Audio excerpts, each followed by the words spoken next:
Good morning to all of you. I hope you're hearing me well. Like David said, I'm very happy to be here in Istanbul to give you these presentations.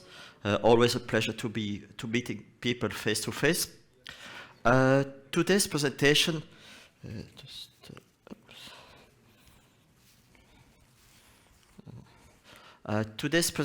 my presentation today will be talking about compaction simulator.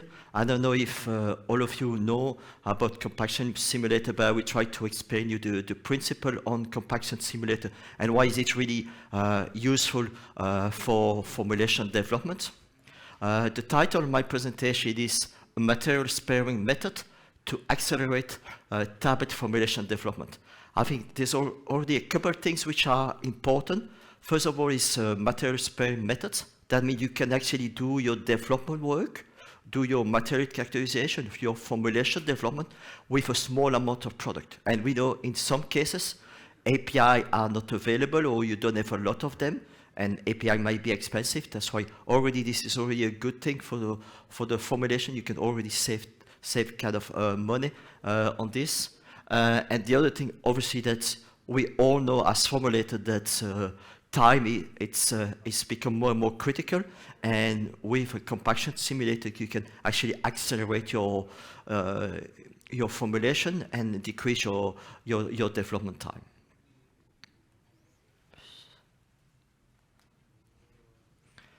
Just give you a kind of an outline of the presentation. We'll be talking about the different kind of R&D press we have available together with Korsch, because Medelpharm has got a partnership with Korsch.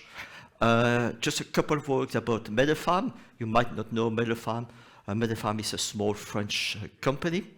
And then I will dive into the Style 1 compaction simulator, explain a little bit about the technology and how does it actually work. And then I will be more talking about what do you do with the equipment. First of all, talking about material characterization, formulation development on a single layer, but also talking about the fact that we can also do multi-layer or tab-in-tab with this equipment. And then last but not least, just a couple of words about operator safety, which is really critical. And then finish off with what the take-home message from this presentation. First of all, in terms of the product line we have like a different type of tablet press in the range that we have together with the Korsch or partner. We have product from the first product. We have the XP1, which is a single station tablet press for small batch production. And then after that, I will be talking about the two compaction simulator we are producing, the Style 1 Nano, which is a first benchtop compaction simulator. And then I will be more talking about the Style 1 Evolution, which is a more advanced compaction simulator, which is integrated with a software. Just a few words about the company I'm working for, Medelpharm. We like to say that we are the leader in terms of compaction simulator. What do we actually do? We actually develop the compaction simulator, the hardware, but also the software. And obviously, we also produce the compaction simulator in our factory based in Lyon, in France. We have more than 200 compaction simulator actually in use on the market everywhere on the globe. Besides this Medelpharm, we also have a lab where we do kind of customer trials and feasibility study for customer. And like I was explaining, Medelpharm is a small company, and we have a partnership with Korsch, which is our exclusive distributor outside France and Belgium. But now, let's first go to the topic of today. It's about compaction simulator. And first of all, to try to define what is a compaction simulator. Because sometimes people hear compaction simulator and they think compaction simulator is some kind of software. A compaction simulator is actually a real tablet press where you make real tablets, but we can actually simulate kind of tablet press which are on the market, production tablet press. That's a picture of our Style 1 evolution. As you can see, it's a single station tablet press. It's really what does a compaction simulator does. It's really along R&D, that means formulation development, at the production speed. What it means that you actually do your formulation work, kind of optimize your formulation, optimize your ingredients, but then when it comes to making your tablet, you make it at the same speed, at the speed you will use in productions. That's why you're actually reducing the risk that you have during scale-up. The beauty of this press also is that you can do development of single-layer tablet press, but you could also, if you have a bi-layer formulation or tab-tab, you can actually do that with the same equipment. And obviously, nowadays, I mean, it's good to have a tablet press, but it's really what is really important is to get all the data out of it. That's why the key thing about this simulator is that this press is fully instrumented in terms of forces, but also in terms of displacement. And I will try to explain why it is important to also measure displacement during the compression event. Just a couple of thoughts about what can you do with a compaction simulator. We like to say that with this compaction simulator, you could do different things.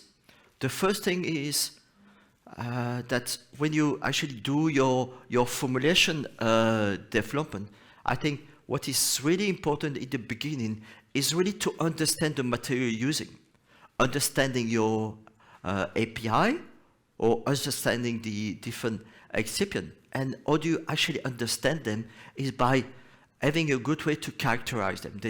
What we like to say is always, when you start a formulation, first of all, start to characterize your material. And I will explain you a little bit how you characterize your material. Obviously, after you've done your characterization, you obviously go to your formulation development, because you need to develop your formulation and to optimize it. The next step would be, when you've done your formulation, you need to do your scale-up and go to production. What I'm going to show you with the Style 1, thanks to the fact that you can work at high speed, you're actually reducing the risk that you have during a scale-up. Not going to talk too much about that, but on the Style 1, we also have a kind of a program that allows you to actually produce some GMP batch. And last but not least, that this tablet press also helps you to do process improvement or troubleshooting. Basically, that if you have a problem in production, you can take a small amount of product, go to the Style 1, and taking the punch from your production press and work at the same speed of your tablet press production, and try to understand what's the root cause of the problem, or what is causing the problem.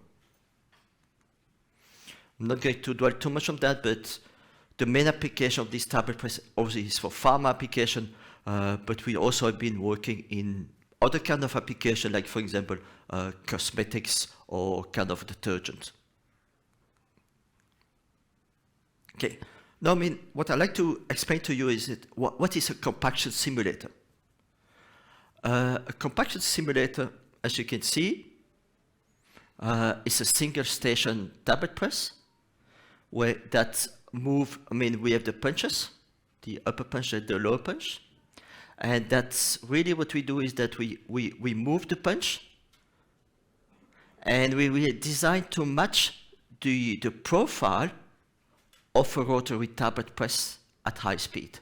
I mean, really the idea there is really that, thanks to the fact that we really accurately measure and control the displacement of the punch, we are able to mimic the displacement of the upper punch, pre-compression, main compression, pre-compression, main compression of the lower punch, and then the ejection. Really, there's a goal that we really kind of mimic the displacement of punch on the rotary tablet press at the speed it will be used in production. And you understand that if you do that and you do your development with that, you will actually understand what's happening if you go at high speed. And that's really important, because doing all your formulation at a low speed is great, but then after that you go to production and you have a risk during the scale up. With this, we actually try to kind of decrease the risk during the scale up, which is really important. Obviously, to be able to mimic a rotary tablet press, you need to understand, you need to know your tablet press. What do you mean? What do you need? To know your tablet press means that you need to say, let's say you go to a production press, you need to know the number of stations, the type of punch, because depending if you have a B or D punch, your dwell time will actually be different, the pitch cycle diameter, obviously all the characteristics of your presses. And the simulation is done by control movement of the punch. That means that obviously you don't have to worry to know about all those information. In our software, we have a list of all the tablet press available, and you just have to select the tablet press you will use in production, and you will actually mimic this tablet press. Obviously, what we like to say is the style one, it's not only a tablet press, but it's a powerful measuring equipment. Obviously, we measure the displacement of the punch. In this case, we measure the position of the upper punch and lower punch during the compression. We measure, but we also control it. By controlling it, we are able to actually mimic the tablet press. Obviously, we can measure the dwell time. We can measure in this case, we only show the lower punch force, but we measure the forces, and we also measure the ejection force. That's why that is important. It's not only making tablet, but really recording, measuring, and analyzing what's happening during the compression, which is really important.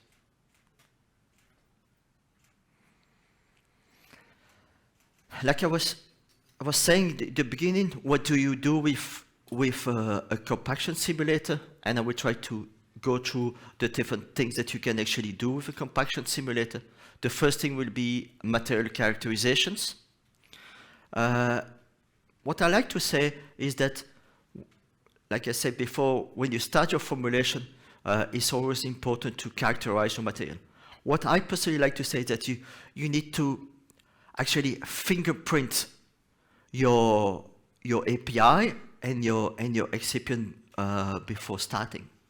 What does it mean? Actually, fingerprinting, for me, is not only to measure one parameters, it's to try to measure different parameters and to put all those parameters together. And then when you put those different parameters together, you have a good understanding of your active ingredients. For example, your API is something that's really important to understand. And when you what does actually mean? For me, fingerprinting your formulation is to try to measure different things. First of all, one of the things that people like to do is, for example, thanks to the fact that we measure the force and the displacement, we can actually get some information about the plastic work and the elastic work of your, for example, of your API. Then when you actually fingerprint your formulation, first of all, you can actually look at, is my material undergo more like plastic work or elastic work, or is the elastic component of my API high or low, which is important. Other thing could be also to try to measure the mean yield pressure. This is from the Eckert theory. By doing that, you understand, is my material more like plastic or elastic, or is my material more like deforming by fragmentation? And that is important, because if you know that, for example, if you have a material which is more plastic, you know that it's going to be sensitive to speed or sensitive to lubricant. If you have a material which is more undergo fragmentation, you know it's going to be less sensitive to speed and to lubricant. That's why this is important to know. Obviously, elastic recovery, understanding after compression if there will be some recovery of the tablet and therefore risk of capping or elimination. Obviously, knowing compatibility of your material is important, because if you have your API and you have high amount of API in your formulation, say 80%, and your product doesn't compact, you know that going to use direct compression or even rolling compaction might not be the best process. You may have to go to wet granulation, for example. And also there are other technology like measuring the residual pressure, means that the pressure applied on the edge of the die, that might be also be interesting. For me then, when you actually do all those measurements on your API, you characterize them, and then you have a better understanding the process you may want to use after that. That's why I think characterizing the API, the excipient, are always a first step in your formulation development. Okay. Then obviously, when you have done your characterization of your API, after that, the main part of the work will be to do your formulation development. Obviously, the first thing is obviously always to understand your compactability behavior. What does it mean is that, if you work, do you actually get a constant increase of the hardness when you increase the pressure? Or do you get a plateau, means that you get to some kind of capping phenomena? What's the impact of speed? If you increase the speed, is your compactability decreasing? That's something that's important to know. Obviously, the ejection, understanding if your ejection force is high or low, or also important is that what kind of ejection signal do you get? Mean that you get a smooth ejection signal, or do you actually get die sticking, when basically when you eject it, you get kind of noises in your signal, also showing that there might be some problem during the injection that you may have to resolve. One thing that's really important, and there will be a speaker talking about external lubrication, but the optimum lubricant level, either use internal lubrication or external lubrication. If you use external lubrication, what's the amount you need? Obviously, what's also very important is the speed sensitivity. Like I said, if you optimize your formulation at low speed and you have a great formulation, that's a good start. But if you go to production, and then after that you see kind of tablet defect, then you have to go back to the drawing board and to do the reformulation. That's why the goal is make sure you understand the speed sensitivity and kind of optimize your formulation to get a much more robust formulation at the early stage of the development. And that's what you can actually do with a compaction simulator by working at high speed at the development stage. The other thing also is that, for example, the impact of the punch penetration, that actually might also be critical. I want to show you quickly, because I talk about compaction simulator that can go at low speed and high speed, but what does it actually means? Because on the compaction simulator, you just have kind of the vertical speed of the punch. But if I show you a quick video, if you look at the first video, would be to actually looking at simulated course XL400 at 10 RPM. You feeding, compressing, ejecting. If I repeat, feeding, compressing, pre and main compression and ejection. That's what you normally do if you work at low speed. The beauty with the compaction simulator is that if you look at the second kind of video on the right, you do the same thing, and you really barely think that the punch is touching, but actually you actually simulated what happened on a production press. And that's really what is important, because then you can actually, if your formulation is robust enough and you measure your tablet characteristic there and you have a good hardness, low friability, then you're on the safe side. If after testing at high speed you realize that your formulation is not robust enough, then you have to go back and to reformulate or change your manufacturing process. Like I was saying, that same thing as before, we kind of mimic production press. When we say mimicking production press, we mimic the displacement during the pre-compression, during the pre-compression, during the main compression, and also we can mimic the dwell time. That means we can mimic if you use a B tooling or D tooling. This could also be done. Obviously, what is important, and the question that we always ask is, okay, you said that you can actually go at very high speed, but can you actually really get the same result as the result you're getting on the production press? And this actually study was actually done by university in Germany, where basically they took some material, MCC, which is typically known to be sensitive to speed, and they look at the XL400 and comparing to the work done on the compaction simulator mimicking an XL400. And in this case, we clearly see we actually get the same kind of result. One thing I have to mention to be totally transparent is that we are with a compaction simulator, and any compaction simulator, same, we actually mimic really well the compaction event. We are not mimicking the feeding of the die. We're not mimicking what's happened. Why? Because we have a small feeder on the press, which is not the same as on the big rotary tablet press. Then we say we're mimicking the compaction event, but we're not saying that we are fully mimicking the feeding of the die. I think that's important. That's one of the limitations of a press like this one. Then, like I was saying, that's when we're talking about formulation development, we can formulate it, we can help speed the process, but what else can we do?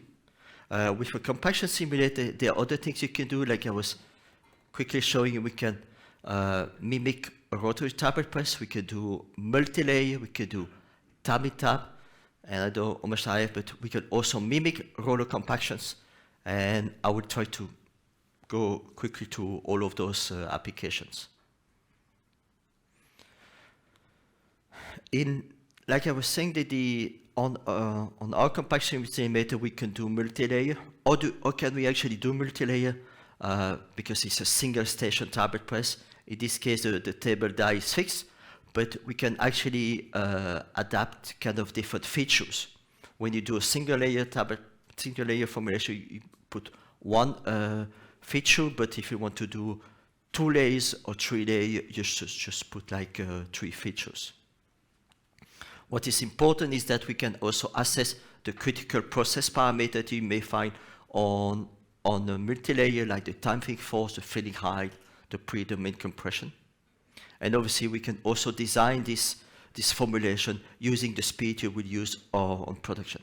And if you look at the quick video, it's showing that you're feeding the first layer, compression, second layer, and then the next layer. In this case, it was actually a 5 layers, but typically we know it's a bilayer. Bilayer, tri-layer, more well known. Obviously, also important is that we're doing that by mimicking the rotary tablet press you will use in production. This is just an example of a company, a CRO in France, which actually did this work on the compaction simulator and mimicking what's happened on the production press. And if you look at the release profile of the 2 APIs, we really got exactly the same kind of result, meaning that we are really kind of getting the same kind of tablet characteristics.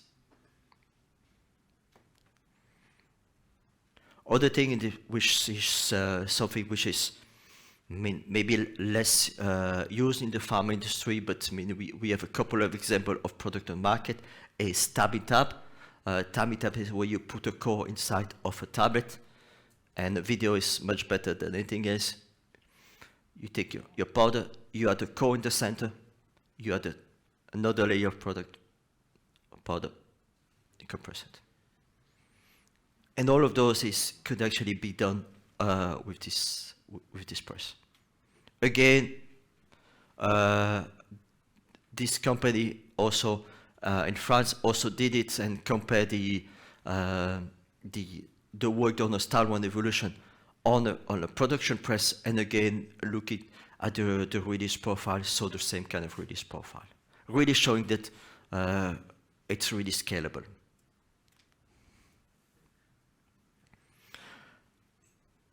Just to finish off, I mean, with the style 1, we are able to mimic rotary tablet press. We can able to do multi-layer and tab-it-tab, but we also develop a special module to mimic roller compaction. And like Davey kind of explained well the process of roller compaction, I'm not going to dwell too much time on it, but just I like to explain you a little bit the way we do it, because we are going to mimic a roller compaction using a tablet press. Like Davey explained pretty well, this is a roller compactor, typical roller compactor, when you have two counter-rotating rolls. The first region will be the slip region, and this is the region where the compaction is actually occurring.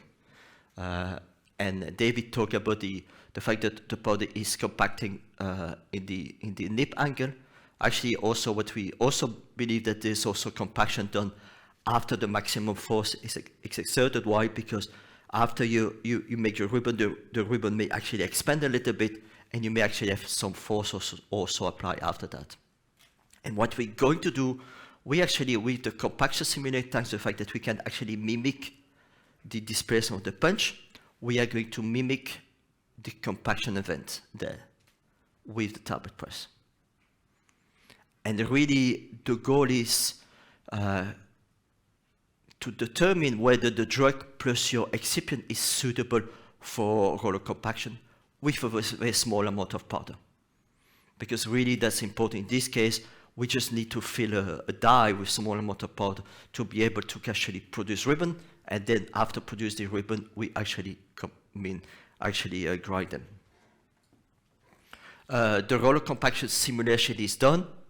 How do we do that? We just mimic the displacement of the roll on a roller compactor. Like I was saying, this enables feasibility of dry granulation and guide you to the scale up on a roller compactor, like Davey explained. What is important there is that showing a graph of a real formulation when we look at the tensile strength of the tablet produced. In this case, what we've done, we actually make some compact, okay, on the style 1, and we also made some ribbon on the roller compaction. After that, those two were grinded, and then we recompacted to make the tablet, and we look at the tensile strength of the tablet obtained, the hardness of the tablet obtained, and we actually saw that the final tablet, the hardness of tablet, was the same if we have done on a style 1 or if we done on a roller compactor.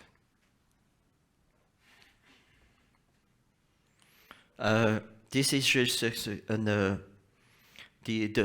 software we have. What is important is that when you want to do some roller compaction work or screening, we first select the roller compaction we want to mimic. We make some riblet, and what is important, what we typically recommend is that we typically recommend to actually target what we call a solid fraction.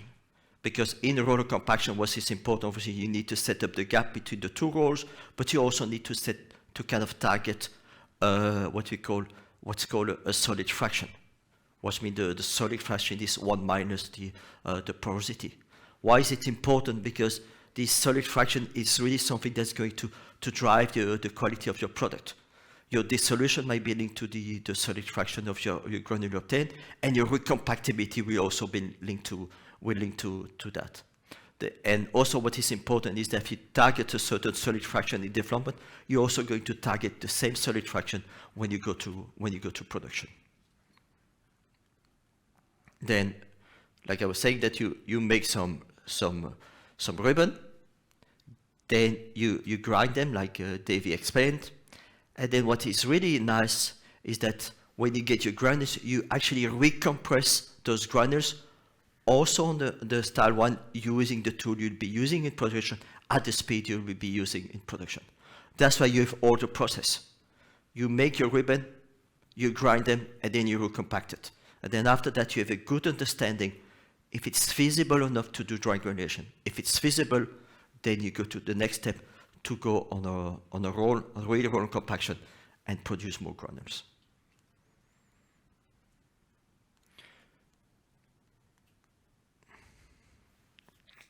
I'm not going to dwell too much because there will be a presentation about containing after that, but we know more and more that safety of the operator is critical. That's why when you're dealing with high potent API, containment, it's something very, very important. And just giving you an idea of, we had the style 1 evolution market for more than 10 years, and now we actually have been launching a full OEB 5 contained solution. Actually, I don't know if you see, but the style 1 is actually right in the middle there, and we have an isolator where we can actually add a tablet tester inside. Operator exposure is drastically reduced. Obviously, although the tasks that could be performed inside of the isolator. We also have an OEB3 version also available. Okay. Obviously, this was just a small kind of introduction about compaction simulator. If you have any other questions during the day, feel free to come and to talk to us, or if you have any question, feel free to ask.